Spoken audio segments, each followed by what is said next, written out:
días, mi nombre artístico es Flor y hoy les voy a contar el cuento de la bellotita. La bellotita. La bellotita era una simple bellota verde solitaria.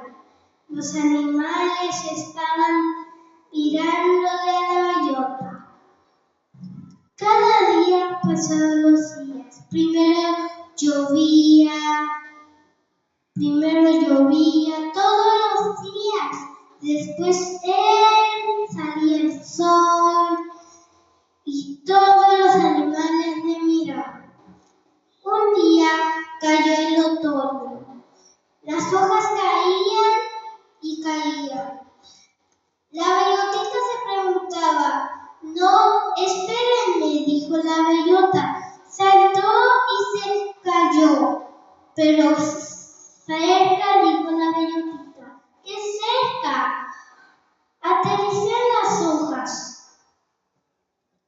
Una ardilla vio que una bellota se cayó del árbol y después no tenía espacio, así que la enterró y un día le creció una raíz. Había hormigas abajo, gusanos, y el gusano le preguntó, la bellota preguntó, ¿qué me está creciendo? Es una raíz, dijo el gusano. No es nada, solo es una raíz pequeña, no te va a pasar nada. Pasaban los topos, había gusanos, topos, hormigas, pasaban los días, atardeciendo, anocheciendo, había sol y hasta que llovía. Crecía y crecía la planta y un día la ardilla le encontró al esposo y la ardilla preguntó, te estaba buscando por todas partes, ¿dónde estabas?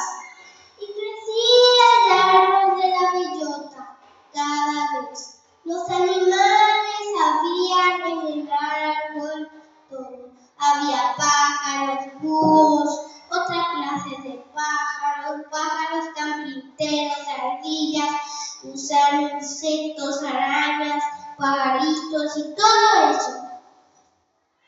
Un día un pajarito vio que se movía algo en el árbol.